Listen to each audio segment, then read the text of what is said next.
नमस्कार मंडळी. तर अजून एका नवीन एका रेसिपीमध्ये तुमचं स्वागत आहे. तर मी इथे डाळ ढोकळी बनवणार आहे. तर माझ्या पद्धतीने मी ही बनवणार आहे, तर नक्की ट्राय करा. तर इथे पातेली घेतली आहे. पातेलीमध्ये तेल टाकून घेतलं. जिरं, मोहरी, लसूण, कढीपत्ता, हिरव्या मिरच्या, कांदे असे फ्राय करून घेतलेले आहेत. आणि छान आपल्याला फोडणी तयार करून याच्यामध्ये थोडीशी हळद पावडर ॲड केली आणि फ्राय करून मोठे 2 टोमॅटो घेतलेले आहेत मी.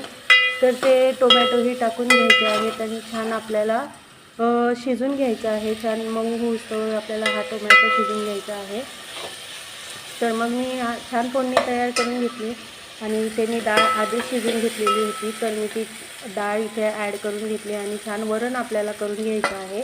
तर कमी जास्त इथे पाणी तुम्ही करू शकतात. तर मी इथे एवढं घट्ट असं ठेवलेलं होतं. तर याच्यामध्ये आपल्याला चवीनुसार मीठ ॲड करायचं आहे. कोथिंबीर टाकून घेतलेली आहे आणि छान मंद आचेवरती आपल्याला हे वरण शिजून घ्यायचं आहे. तर मी कणिक मळून ठेवलेली होती. तर कणिकमध्ये मीठ आणि थोडंसं बेसनचं पीठ ॲड करून गोळा तयार करून घेतला आणि असे मी काप करून घेतलेले आहेत. तर साधे सिंपल रेसिपी आहे. तर मी असे बारीक बारीक काप करून घेतले आणि हे असे काप करून झाल्यानंतर मी असा शेप तयार करून घेतलेला आहे. थोडासा वेळ लागतो ह्या शेप बनवण्यासाठी, कारण की खूप छोटे छोटे असतात ते छान दिसावं म्हणून मी हे ट्राय केलेलं आहे.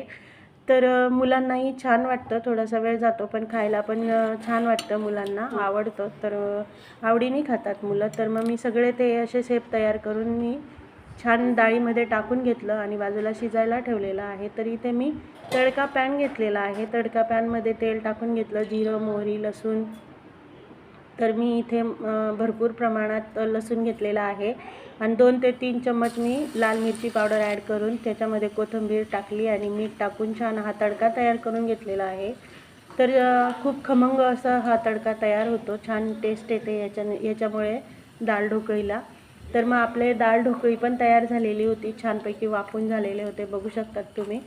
तर मग मी मस्तपैकी प्लेटिंग करून घेतलेली आहे. प्लेटमध्ये काढून घेतलेले आहे आणि त्याच्यावरती हा तडका टाकून घ्यायचा आहे. आणि ह्या तडक्यामुळे ज्या वरणफळला एक नंबर टेस्ट येते. खूप छान अशी ही डाळ ढोकळी होते. तर नक्की ट्राय करून बघा. मुलंही आवडीने खातात. तुम्हालाही आवडेल ही रेसिपी, तर नक्की ट्राय करून बघा. व्हिडिओ आवडला असेल, रेसिपी आवडली असेल तर व्हिडिओला लाईक, शेअर, सबस्क्राईब नक्की करा. बाजूला बेल आयकॉन आहे ते नक्की प्रेस करा, जेणेकरून मी जे नवीन नवीन व्हिडिओ टाकेल त्याचं नोटिफिकेशन मिळेल. भेटूया पुढच्या व्हिडिओमध्ये.